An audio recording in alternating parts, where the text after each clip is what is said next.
बीवी हो तो ऐसी। 2 माह से कोई मेरे दरवाजे पर रोजाना कचरा फेंक कर चला जाता।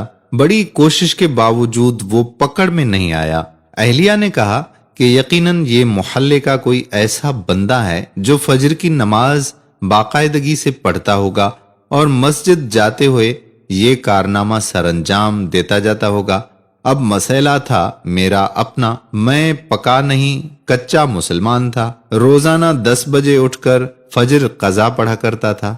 20 दिन कबल मैंने अहलिया से फजर की नमाज पर उठाने का कहा तो अहलिया हैरान हुई कि ये आज सूरज मशरिक के बजाय मगरिब से कैसे निकल रहा है। खैर, उन्होंने मुझे अगले रोज फजर के वक्त उठा दिया। मैंने उठते ही खिड़की से नीचे झांक कर देखा तो दरवाजे पर कचरा मौजूद नहीं था।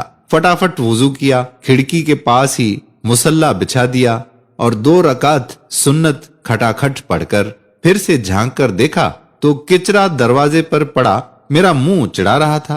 खैर, फिर 2 रकात फर्ज पढ़कर दोबारा सो गया। अगले दिन सुन्नत के बजाय फर्ज पढ़ते कचरा फेंक दिया गया।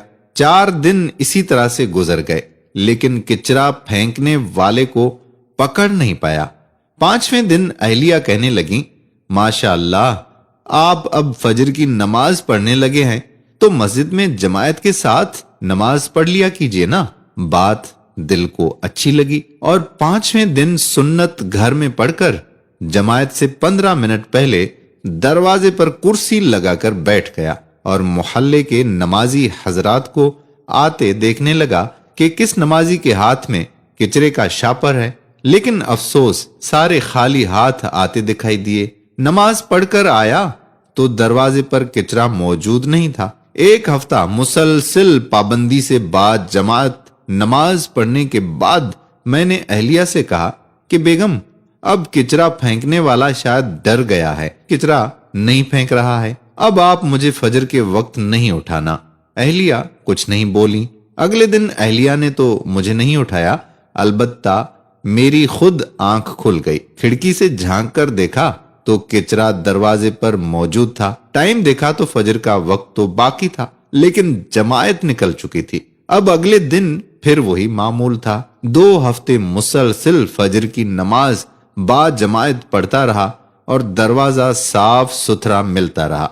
2 हफ्ते बाद अब मेरी जमायत से फजर की नमाज पढ़ने की आदत हो चुकी थी और अल्हम्दुलिल्लाह मैं बा जमायत फजर की नमाज पढ़ना शुरू हो गया हूं। फिर कुछ दिन बाद रात के खाने में उस कचरा फेंकने वाले का जिक्र आ गया। मैं उसे बुरा भला कहने लगा। बेटा बोला, अब्बू, आप उसे बुरा तो ना कहे ना, बल्कि वो तो आपका मोहसन ही हुआ, जिसकी वजह से आप फजर की नमाज बा जमायत पाबंदी से पढ़ने लगे हैं। बेटे की बात सुनकर मेरे दिमाग को झटका सा लगा और सबको गौर से देखने लगा। मुझे यूं अपनी तरफ देखते हुए सारे हंसने लगे।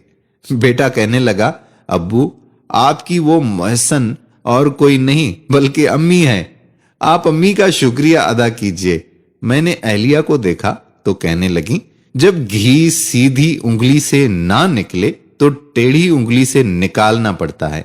ये सबक है सब बीवियों के लिए कि वो चाहें तो अपनी औलाद के अलावा अपने खावंद की भी तरबियत कर सकती हैं। हाँ, अगर वो खुद तरबियत याफ्ता हो। जीवन साथी सबसे बेहतर वही होता है जो अपने जीवन साथी की आकबत को संवारने की कोशिश करे। उम्मीद करते हैं कि हमारी बहनों को ये बात जरूर समझ में आ गई होगी। अगर आपको वीडियो पसंद आई हो तो वीडियो को शेयर जरूर कर दीजिएगा, क्योंकि ये हमारा बहुत ही खूबसूरत पैगाम है उन तमाम भाइयों और बहनों के लिए जो नमाज से कतराते रहते हैं। वीडियो पसंद आई हो तो लाइक भी करें, शेयर भी करें और कमेंट बॉक्स में अपने कमेंट्स भी जरूर तहरीर करें।